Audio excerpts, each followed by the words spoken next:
Are you the friend who's always being asked for health advice? Now imagine turning that passion into a fulfilling career with our Become a Nutrition Coach program. Step into a world where your enthusiasm for wellness becomes the heart of your own thriving business. With me as your professor and guide and coach on our user-friendly digital platform, you can learn from anywhere at your very own pace. It's perfect for your busy life. Envision empowering others to live their healthiest lives, all while growing a career you love. You're not just gaining a certification here, you're joining a community of like-minded professionals ready to support and celebrate with you every step of the way. So what are you waiting for? It's time to nourish your future and help change lives, including your own. Head over to nutritiouslife.com/BNC for a free class and a sneak peek of the program. Your journey to becoming a nutrition coach begins now. Hello, everyone. I'm Keri Glassman, your host of the Living a Nutritious Life podcast. Today's podcast is a little bit different. Instead of focusing in on specific nutrition or health concerns, we're going to take a little bit of a step back and look at functional nutrition and personalized nutrition as a whole. In this episode, my friend, Andrea Nakayama, joins me. Andrea and I met while we were both working with the same business partner. That's a whole other podcast. Anyway, we immediately connected over our passion for nutrition and for helping people, and just really always enjoy our conversations about this space. So today we get to share one of those convos with you. A little more about Andrea first. Andrea is a functional medicine nutritionist and educator, the host of the 15-Minute Matrix podcast, and the founder and former CEO of Functional Nutrition Alliance. Andrea draws on systems biology, mental models, root cause methodology, and the therapeutic partnership to offer long-awaited solutions for the rapidly growing chronic illness epidemic. In this episode, we talk about the functional nutrition matrix, narrative medicine. Don't worry, by the way, if you don't know what that means, you will after you listen today. We also discuss the difference between signs and symptoms and a whole lot more. I think this is an episode that will be very, very helpful to every single coach out there and every patient out there. Really? Every person. So keep listening. Let me know what you think, and please rate, review, and share. Let's do this.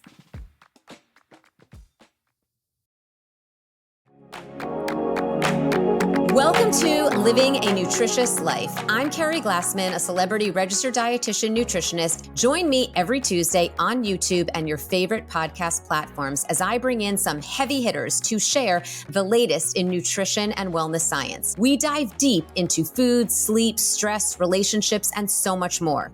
Your weekly guide to a happier, healthier, more nutritious life. Andrea, I could not be more excited to have this chat with you today because I have been counting the days until this recording because I just was excited to catch up with you. We need to make another date for a full personal catch up, but I'm just so happy to see you and to get to chat with you today. So thank you so much for being here. Same. I am so excited. I think I told you before we started recording, I thought it was yesterday and I was all excited and then I was let down. So I'm just super excited to be with you and your community. And I know we could chat about anything for hours on end. Well, I already know we're going to need to do another one of these because I agree with you. We could chat for so long. And as I mentioned in the intro, Andrea and I'm just telling the audience now. So Andrea and I, we met through another business partnership. That's a whole podcast on its own. Yes. But we became fast friends. And Andrea, I admire you so much. You're doing so much incredible work in the area of functional nutrition and personalized nutrition and just really changing lives all around, from coaches to individuals.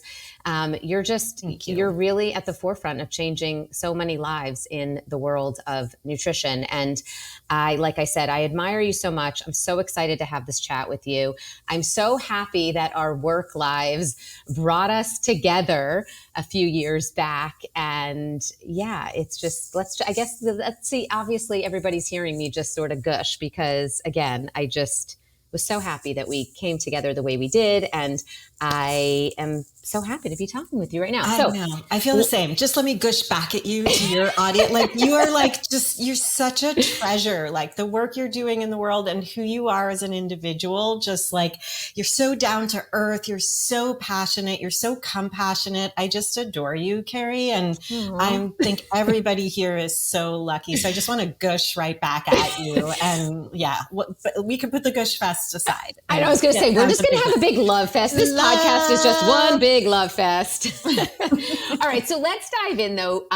So I obviously know your story, but I want listeners to hear your story because I think we all have interesting stories, but I really think your story and how you came to nutrition is just inspiring and fascinating. So give everyone the background. Yeah. So I myself, if I go way back, I had a real passion for food and nutrition in my adult life. In my childhood, I was a super picky eater. Unlike you, I did not like food. I did not like cooking. I used to like pick the beans out of the chili. But as I got into adulthood, I started to love cooking. It became like an art form for me. And my late husband, Isamu, loved to eat. So that really fueled my desire to cook for him. I started to notice some things going on with my own body and started to do things like cleansing, trying to control what was happening with my body. So I started to look more into health and healthy foods and herbs. But it wasn't until my late husband, Isamu, was diagnosed with a brain tumor, a glioblastoma multiforme, that I took that understanding of health and of food to the next level. So while he was going through treatments and researching which protocols to do and which trials to do, because he was young for this kind of brain tumor. At that time, he was 32 when he was diagnosed. Oh, wow. I didn't realize he was that young, actually. Yeah, he was being contacted by doctors around the country trying to get him into their clinical trials because, of course, he would perform better than somebody older and do better for their research. That's how research is skewed, right? So he was researching that, and I started researching all the quote unquote food as medicine things that we could do.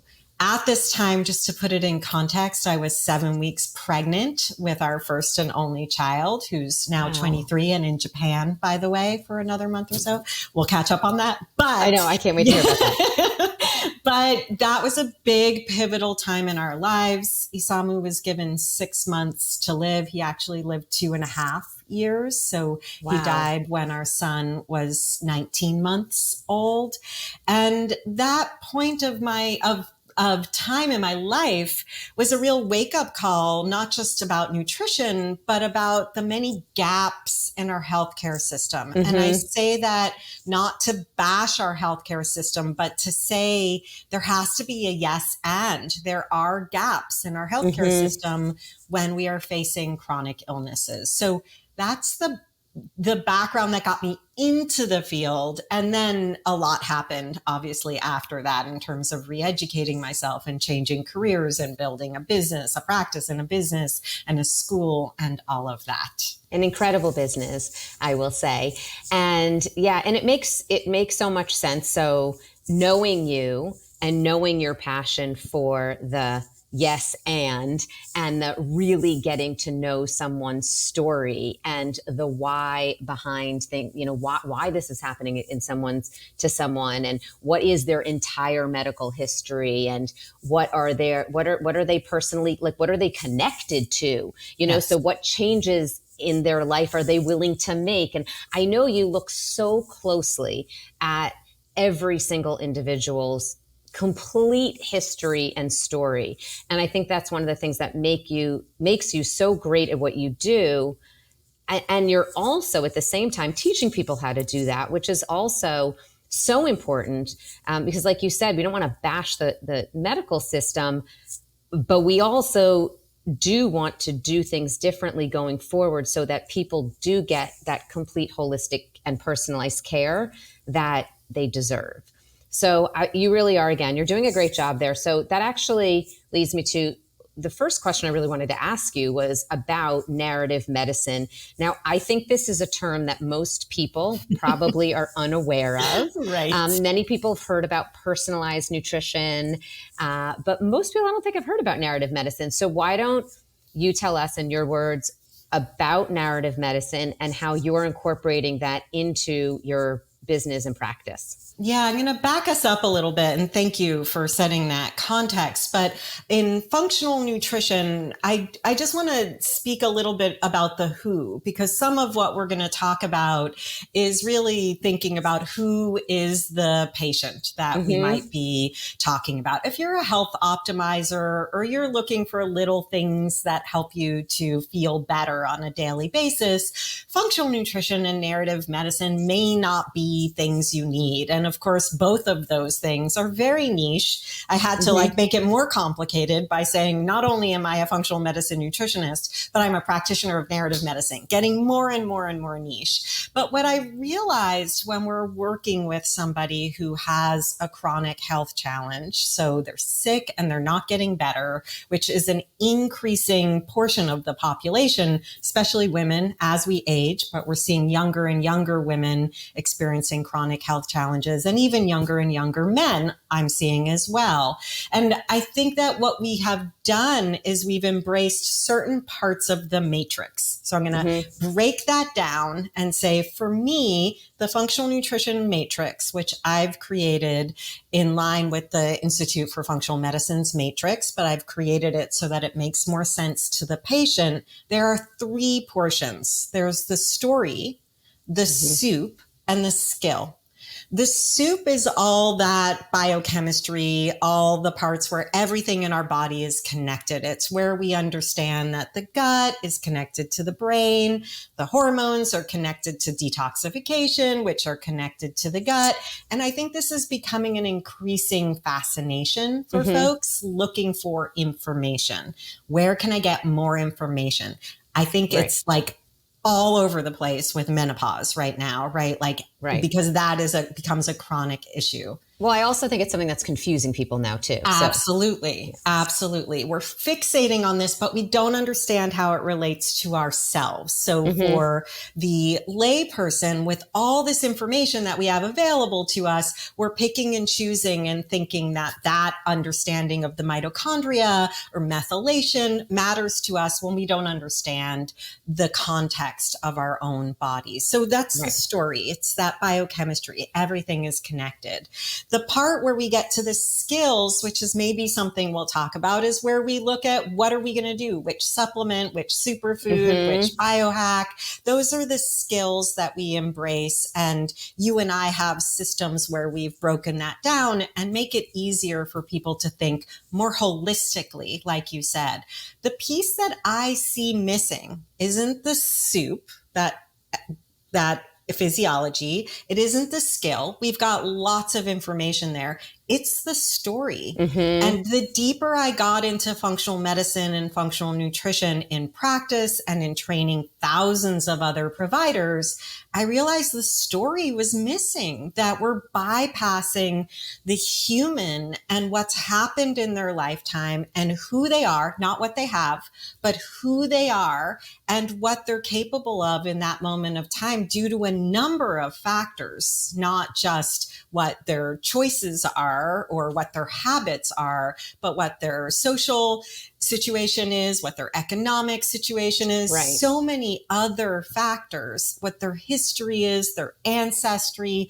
All of those things are things that I believe as patients we can turn inward and find out more about ourselves and let that inform our choices, but also inform our healthcare decisions. So for me, the focus was getting back to story. And now I can answer your question about narrative medicine, but I'll pause there. Well, and I think it's why I always say, sometimes someone will say, is X good for me? Or should I take Y? And I'll say, well, it depends. Exactly. It depends. It's My all favorite answer. individual. It's Yes. all individual. And everybody wants this black or white answer, but it's not. It's all individual, taking into consideration. I would say you have to take into consideration not just someone's medical history, but their current lifestyle. Like you said, their finances, there's so many things to consider, which, as you just said, it's all part of someone's story. And that is so important for healthcare practitioners to have all of that information.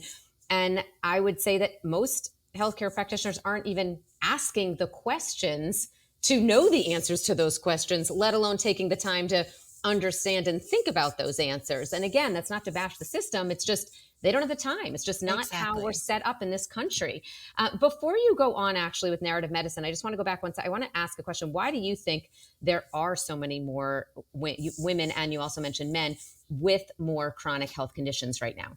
It's so multifactorial, as you know. There's so many factors that are bombarding our bodies and our resilience, our ability to really come back from what the insults are that we're exposed to. So they're environmental, there's stress, there's relationships, there's the food we're eating, the water we're drinking. There's so many factors. And for me, that's what my matrix and your system too helps us to see more clearly. What are all the different factors that are at play here?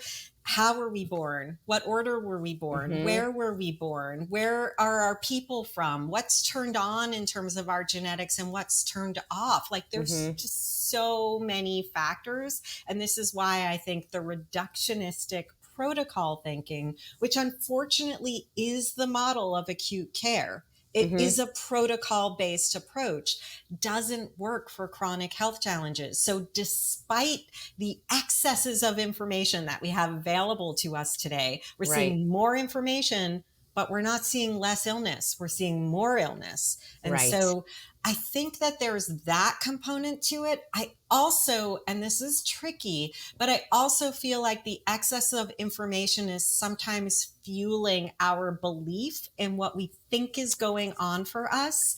And that's a tricky one to talk about. But I see like there is a zeitgeist usually around one or more diagnoses or symptoms that will become sort of the mass thinking of, oh, that's me, where we haven't done that deep assessment to understand if that's you or not. So you think someone sort of takes that on and decides like that's their story, that's their thing going on. Yeah, I would agree with that. Yeah. I mean, a good example of that is what we have seen with like MTHFR, with a SNP like MTHFR, where people used it like it was a diagnosis. Well, I have MTHFR. Well, we don't know what that, I mean, we know from genomics that that means nothing for you to have it. Right. In terms of what we do about it, but people were taking it on as a label, a diagnosis, addressing it like a diagnosis. And then we start to create more problems in the body unknowingly. I absolutely agree with that. And and that's where sometimes, and this is a whole other conversation, I want to go back to narrative medicine, but this is where sometimes I think there's over testing going on. Totally. Knowledge is power. 100%. Tests are so important, but I do think that in the functional space, oftentimes there's too much testing going on and it just leads to more confusion. And like you said, it leads to more confusion. And also, I guess, like you said, taking on that story, creating something out of something that might be nothing. It just might be the way their body is. Right. Yeah, so, and I have so much to say to that, Keri. I mean, a lot of times it's like wrong test, wrong time, wrong reason. It's not that the test is wrong. It's wrong test, wrong time, wrong reason. And we're then putting a label on something that's not appropriate. And that testing, as much as I like it at different stages, is not evidence-based testing. And we're assuming it is. It doesn't have the research behind it to tell us that a protocol could be associated. If we just go back to genomic testing, that is not what that testing is for. So it's being used incorrectly too. Those are clues in those. Anyway, I could talk. And it's also expensive. People also spend a lot of money expensive on it when that could have been used in a much more impactful impactful, that same money could have been used in a more impactful way to make a bigger difference in their health at that current time. Exactly. Blackout shades. Like sleep better. Exactly. Such a good point. Okay, let's go back to narrative medicine. Okay. So narrative medicine, what drew me to narrative medicine is that whole story, that spiel that I talked about what's missing in healthcare. And then narrative medicine is a practice. It comes out of Columbia University and the work of Dr. Rita Sharon, who's both a physician and a literary expert. And she really put this together. It's a body of work of pedagogy. It is pedagogical. That's only about 20 years old. So it is very academic, and it is very much for providers. So it is for providers, and I'm going to say in its simplest form, and I just wrote an article on my personal website about my interpretation of narrative medicine, but in its simplest form, it's meant to use the humanities to teach practitioners empathy. My goal is to put some of that work back in the hands of the patient. How do we have more empathy for our bodies and the messages of our bodies? And how can we use some of those same practices to slow down, get out of that sympathetic dominance, seeking, searching for the answer, the root, the fix, and come back into, wait a minute, I'm the only expert here in this entire healthcare team in me. And the more I know about me, the better I'm going to show up for the providers that I'm asking help of, because they're an expert in something and I'm an expert in something. How do I hone that expertise instead of outsourcing it to all these other experts, you, me, everybody else, for what's right for me? And so I'm using the practices, which may seem very unhealth related. They're more related to the humanities, interacting with poetry, noticing what moves you. Like, I'm just so conscious lately about a commercial or a speech or a movie. Like, why did that move me? What can I learn about myself when I'm listening and tuned in to the things that actually strike a chord within me? And so I find it a deep practice for the patient of tuning back in where we've done so much to tune out. But at its core, narrative medicine is a small practice of using the humanities to really hone our empathy, because the humanities, literature, film, all art, those come from the human expression. And when we in medicine interact with the human expression, we go, oh, human, what am I feeling? What am I thinking? What am I seeing? And how do I turn to a patient and apply that same skill? Right. I mean, and we're seeing so much now about how trauma affects our health, even intergenerationally. And so, I mean, 1,000%. that is, and I'm not that I'm happy that's happening. I'm happy that we're looking at that and people are treating that and talking about that now. Yes. So this makes so much sense. But do you also think that you're helping people use narrative medicine to look into themselves and help themselves in that way, but are you also helping them advocate for themselves when they go to see their practitioner because they understand themselves better? Because sometimes I do feel like people sometimes don't know the questions to necessarily ask. They know what's going on. They know something's not right. And, if they're not trained in medicine, they don't always have, they don't have those words to ask the right question. They don't know those right questions to ask. And so, I often tell people to also bring someone with them when they're going to see a doctor, so that they have someone else there to hear what the doctor's saying, to listen, to help them come up with more questions. But being trained in that, like you said, really teaching people to really learn how to advocate for themselves is a huge, huge gift that you're giving people. Yeah, I mean, I hope so. I think it's a hard pill to swallow because we want those fixes. That's what we're seeking as a society. And I think that there's something you're speaking about here, which is advocating for ourselves. And I think that what we've come to believe is advocating for ourselves means demanding a test, a supplement. Why won't they? Why don't they? We don't understand as patients, as a population of patients, and I'll include myself among them, we don't understand scope of practice. We don't understand that a doctor won't run a test if they don't know what to do with it. And that's admirable. So when I hear people say, my doctor won't run these thyroid panels, that's not the right doctor to do that for you because that doctor doesn't know what to do with the results. They don't know how to code it. They don't know what the protocol is. So they're not going to run it. How do we advocate for ourselves by knowing ourselves better versus trying to do somebody else's job? And this comes down to, just let me give an example of understanding the difference between signs and symptoms. So our signs are something that can be measured in a medical setting. So even if you're unconscious, your signs can be measured. You have a rash, you have a temperature, that's a sign. A symptom is something that is only happening within you. You have fatigue, you feel muscle weakness, right? So they can't measure that. When we show up advocating for ourselves and coming with all our signs and symptoms, we blend them. And we're basically like speaking two languages at the same time to the people who are trying to help us. Just that one action of, I have this rash, I'm experiencing a fever. I think I have one right now. My heart is racing. I'm also having headaches. I'm bloated.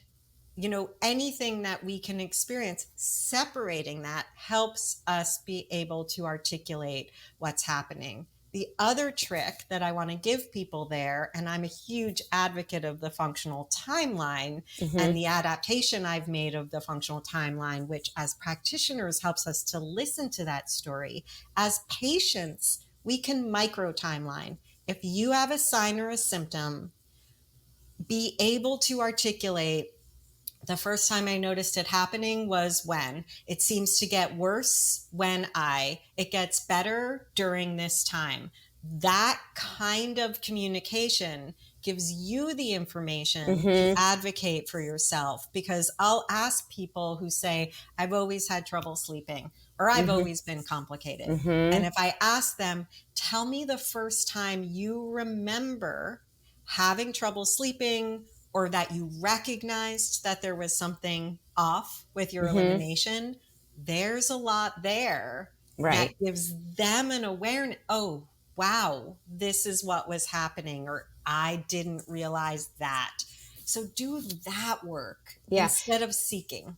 That's really useful information for people out there. I think what you just said, those two things, being able to differentiate signs and symptoms, and then also micro timelining. I mean, those two things are really valuable information for people to start to gather and write down. I always tell people, write everything down so that when you go to the doctor, you haven't, or you go to your whatever healthcare practitioner, you don't forget anything. And it's all right there, because you will forget something right in the moment. And then they're like going to walk out the door and you think, wait, I have one more thing. So write it all down. But that's a great place, I think, for people to start to really, like you said, advocate for themselves by doing just those two things. And I wanted to reiterate that, because I like to give people in this podcast, I like to give people those actionable tools. Yes. And to me, that's a tool in and of itself, right? Yes. Learning to do that and thinking about that and writing those things down. I mean, we talk a lot about obviously food journaling and writing down how you're feeling and your emotions with your food journal, not just what you're eating and all of those things, but I think that that's really great information for people. So if you are, experiencing anyone out there, start writing it down, and not in an obsessive way, but start doing it so that you have that information. And like you said, you'll be able to advocate for yourself so much better when you go to see your healthcare practitioner. So when people are looking though, right, for help, when they go right for a doctor, if they're not feeling well, if they have a chronic health condition, obviously they're looking for, Yes. they're looking to feel better. Everybody Yes. wants to feel good. Everyone wants to be healthy. We all want to live long, healthy lives. So how do we stop falling prey to the quick fix out there, the hottest superfood or the latest supplement? And also, why does that disrupt our path to healing Yeah. at different times? Because Such a I good mean, I think question. there's so many incredible tools out there, right? I Yeah. mean, and I love all the different. I mean, and you know me, I'm a Aura big fan. ring. Exactly, I've got my Oura ring on. I'm a big fan of the tools, the gadgets. I love being a guinea pig and trying things out. Yes. I'm a big fan of supplements. You know that. Yes. I'm a big fan of supplements, and I think that there are so many incredible tools now. Right Yes. now, there are, more than ever, but it's learning to use those tools in an effective, efficient way that will actually be beneficial and not hurtful. Kind of in the same way it's sort of analogous to, we were talking about testing Yeah, before, somewhat exactly. analogous to that. But anyway, I'll let you answer the question now. Yeah, I think the quick fix and the surge of the quick fix culture really drives me mad, because at this Mm-hmm. point, like you, I've been in the industry for a long time, and I've seen not just the trends of diagnoses, the trends of tests, but the trends of superfoods, the trends of supplements, the trends of biohacking agents, Mm-hmm. right? I think it really does come down to the what are you looking for? Mm-hmm. So, asking ourselves when we're engaging in something, what are you looking for this to do for you? And being clear about that. So, you probably get this too, Keri. I will have friends text me and say, should I be taking Yep. XYZ? And it's because all of a sudden Yeah. that supplement is all over Instagram. And I'm like, why do you want to take XYZ? And they'll pair it back to me, the benefits that are being touted by that supplement company. And I'll say, but aren't you already taking a ABC?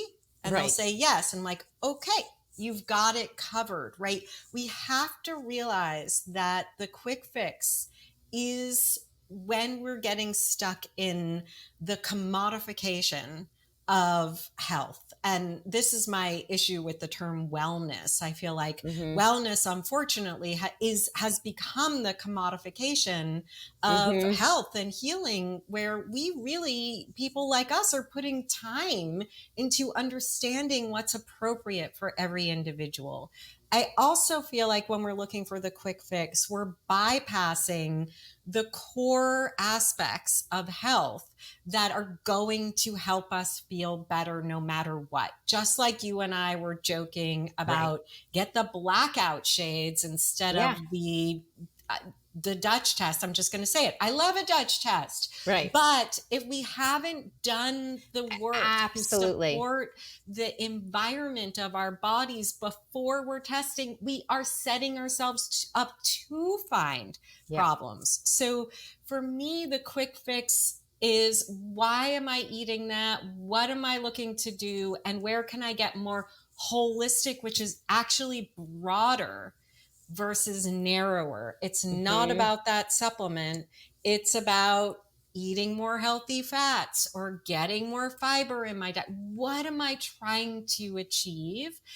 And a lot of times, what I've seen for years, for over a decade, is there are a lot of influencers who may be in conversations like this, who are then saying a supplement or a nutrient that is going to work for something, and then everybody goes out and buys that nutrient without knowing if it's appropriate for their body. There are some, nutrients that are universal and we all need them. So I don't mean to diss those, but there are some that are very specific that I saw people taking, using, buying to fix something they assume is wrong with them, or a diagnosis they assume they have, when we're actually putting other things off balance by getting too specific with our self diagnoses and our self prescribing. So I would just say, what am I asking, or what am I looking to fix? And is there another way in? Right. I mean, I could say so much on this topic because I think it does. It drives me a little crazy with all, everybody wants a quick fix. I mean, I get it, right? I Totally. do. I get Who it. doesn't? But there is nothing that is going to take the place of patience and consistency. I always say that patience and consistency. You have to be consistent. You have to be patient during that consistency so you're not stressed out trying to be consistent with your diet or your sleep. You're patient while you're making those changes, right? So patience and consistency. And then, like you said, people will say, I have to take vitamin C. And I said, well, maybe you should reduce some of that sugar and stop and manage your stress a little bit and get more than 4 hours of sleep. That'll probably be better than taking that vitamin C supplement. Now, I'm all for a vitamin C supplement. Exactly. But in that particular case for that person, those things are getting a little bit more sleep, managing your stress is probably going to do a lot more for your immune system than adding on that supplement at that moment. And that is obviously just a small little example, but it's a great example.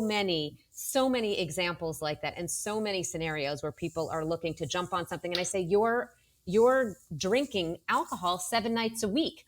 Doing this, sure, you can do it. It's not going to be harmful, but it's not really going to help what you want to help. It's not going to, your sleep isn't going to improve when you do that, when you're drinking alcohol every night. Or, and again, there's so many examples to that. So many examples. And the two mantras I have around that are slow it down to speed it up. Yes. We want the quick fix, right? Yeah. Slow it down to speed it up. And the simplicity on the other side of complexity. So even though what we're experiencing may be complex, I have Hashimoto's, I know people, autoimmunity is my area of passion and specialty. But what we do for it isn't the quick fix. We have to look at what are the simple things we can do in order to address the complexities of the immune system, which are very complex. But simple things do make a difference. Right. It's such a good point. It's like when I tell someone for something, like PCOS or something as another example, I might say, you really need, you need to get that protein in the morning and you need to add in more fiber to your diet. To someone, let's say, especially maybe a teenager that's eating a lot of sugar and junk and has, a diet that's all over the place. Those you have to do those things first, but that can be very difficult. So people like that are looking again for that quicker thing to just, again, fix that problem, when it really comes down to more basic fixes. There's more basic things to do, but it requires effort and it requires consistency and patience to do it all and to put it into practice. But I think that's why we see a lot of people not necessarily get the results they want because they don't put in that time. And that's not to shame anyone. It's hard, right? No, it is definitely hard. It is hard work. And I am always so sympathetic and compassionate towards people that have these big changes to make, because it is really hard. And I just use an example of a teenager. I think with teens, it's probably, they're one of the hardest group because of their lifestyle. So it's hard. And I feel for people that have I feel sometimes, you want there to be a quick fix, right? Yes, you want that to be there for someone because you want people to feel better right away. Absolutely. But yes, I think understanding just sort of that for most people to feel better, it does take a great level of commitment. But once you, I think, adopt those behaviors, and I know you're so great with helping people change behaviors as well. Once you adopt those behaviors, it can be lifelong. It can be lifelong, and you can have lifelong changes and feel better for the long haul. Yeah. And I think it goes back to that issue of scope too, right? So like what I'll try to remind somebody, if I'm working with somebody who has cancer, and I don't work with that many patients anymore, my team does, I'm teaching other practitioners. But if I am working with somebody, let's say, who has cancer, it's not my job to be their oncologist with more holistic measures. Yeah. When we say holistic, I'm talking about broadening the playing field. So my job isn't addressing the cancer. My job is addressing addressing the environment in which the cancer exists and in which the medical interventions are going, which are causing more disruption even while they're aiming to do something positive. I spoke to a boy that I am working with yesterday, a 17-year-old boy. I've worked with him since he was 7. He used to be highly asthmatic. He does not have those issues anymore. But in his teens, in his late teens, as the testosterone is surging, and he's such a compliant individual. He eats so well. This family has gone the distance because he was so anaphylactic. He was in the hospital a lot as a child, but he's having eczema that he can't get rid of. He's been to 5 dermatologists and he's frustrated because it's itchy, keeps him up at night. He's in sports. He's, in his senior year of high school. And what I had to help him understand is, look, I'm going to want to make it all better for you. Like, I really hate that this is uncomfortable for you, but that's not my job. I'm going to go inside and help your body heal so that this doesn't happen, or it happens less often. When it flares, it does so for a shorter period of time. When we need to address an acute situation, that's where we need our partners, or we need to work with your medication, right? So it's that difference that I think we really have to wrap our heads around, that the doctor can't do everything for us. People like you and I and those that we train are looking at the factors that are all influential. Like you said, stress is a huge factor. And when we're chasing those quick fixes, we are in that fight or flight, sympathetic dominant state. It's not this one. I bought that. It's not working. I have to explain it to my family. I've got to do this. This diet is limited. It's so stressful. And we're just adding to the bucket of what we have to deal with. Whereas taking slow and steady steps and developing lifestyle shifts as opposed to diet shifts helps us find the place where you and I can go out for a meal together, and it's just how we live, that we're making choices and decisions. I don't think about it. I'm not bemoaning that I can or can't eat. It just is life. Right. Exactly. And that's the place we always want to get people to. I always say, and I tell the coaches that I train this, that you're the QB, right? Coaches are the QBs, right?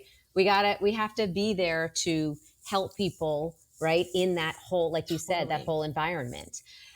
This is so good. I have about 1,000 more topics I could talk to you about. We're going to have you back. I have one more question for you. How do you live a nutritious life on a daily basis? So, like you and I know so many things, right? But this thing I don't think you know about me that I've been doing so excited. recently. Woohoo! I have been dancing and going to dance classes. I love it. I know I used to dance and I stopped dancing. And recently in the spring, I was like, I really wish I could find my way back to dance. And now that's amazing. I dance every day I can, at least 5 days a week. I go to a class. And the thing I just want to say about this in terms of a nutritious life, if I work out hard at night, that's not dance, it will impact my heart rate and my heart rate variability at night. But when I dance, it impacts it positively. Whereas if I do another exercise, it impacts it negatively. Wow. So my evening dancing, and I think this is the impact of joy. I was just going to say, what do you think that's from? Yeah, why? I think it's just, I am like, I am so happy in these dance classes that I think it's both it's cardio, it's hard work, but I am also like over the moon. And so I feel like this connection back to a part of myself from my childhood and young adulthood and the movement, like it's so interesting. And that's what I can see on my Oura ring. And so I'm not using it to tell me what to do, but I'm using it as a feedback loop. So anyway, find your joy. I love that. Wow, that is amazing. And I think, I love that for so many reasons. I was going to say, when you started saying that, I'm like, so that's exercise where you're also having fun, which is hugely important for your whole nutritious life. And then you said you think it's the joy. So wait, two last things on that, because I love this topic. Do you notice your HRV is higher on your Oura Ring after Yes. that? Okay. Okay. So you're looking at that. Okay. And also, you probably know that I went back and did gymnastics lessons before my 50th birthday. You probably know that. So I have to share that. We'll talk more about that. But it's that similar, like I wanted to kind of go back to something that I enjoyed, and I gave myself a specific goal there, but I loved that. And unfortunately, it's not so convenient. So I continue doing the lessons for a goal, but it's not so convenient for me to do it regularly. But anyway, I absolutely love that. Finding your joy. And if you can, if it's cardio at the same time, even better. That's amazing. You're incredible. I'm going to put in the show notes where everyone can find you. You're amazing. And thank you so much for your time and for being here. Mwah. Mwah.